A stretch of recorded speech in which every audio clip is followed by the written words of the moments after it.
What? Kahit di maganda, basta sulit sumubo. Hindi ko maintindihan yung mga taong takot ng magmahal pagkatapos masaktan. Ikaw na matapang. So ikaw willing kang magmahal ulit kahit na dobleng sakit? Oo naman. Basta huwag mo na akong sasaktan. Pare, nandiyan ba si pare? Wala, halos lang. Sino kasama mo dyan? Wala, ako lang. Bakit? Pwede pa chensoid? Sige, tara, alat na.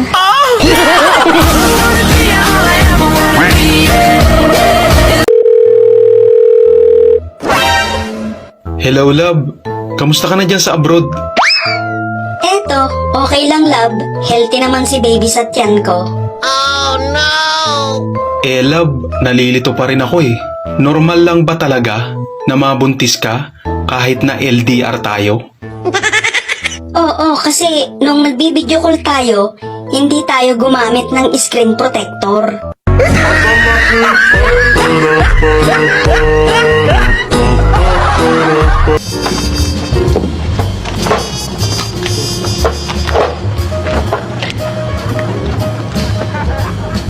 Miss, may tatanong lang sana ako eh. Ganyan ba talaga kayo sa lahat o sa akin lang? Depende. Ha? Depende saan? Depende kung may pangbayad ako sa repairman o wala. Bakit ganyan kayo mga babae? Isa lang sinasabi namin, ang dami nilang sinasabi.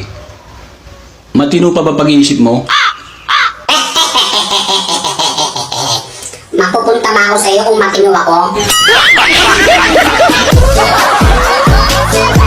Gusto mo maging ano?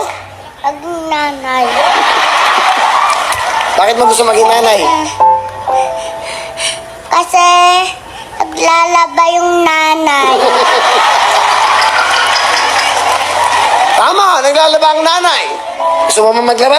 Opo, Ano pa nagagawa ng nanay? naguhugas.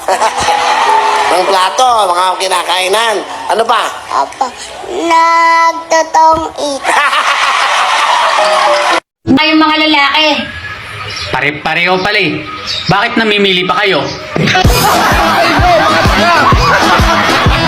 Tatagalugin ko, i-Englishin mo. No craggling. Simulan natin. Let's start this. Wala pa? Not yet. Teka, wait. Tumigil ka. Shut up. Puro ka makalokohan, Shano. Ito na lang mas maganda, Shano. Naalala ko kala pinapupunta ka ng teacher ko sa school. Bakit hindi ka pupunta? Tinanong ko naman sa akin kung sino pumatay kay Laku-Laku. Oh, bakit? Anong sinabi mo? Sabi ko, hindi ako. Hindi naman talaga ikaw yung pumatay kay Lapu-Lapu. Hala ka, awit. Bakit? Baka ikaw pumatay kay Laku-Laku. I wonder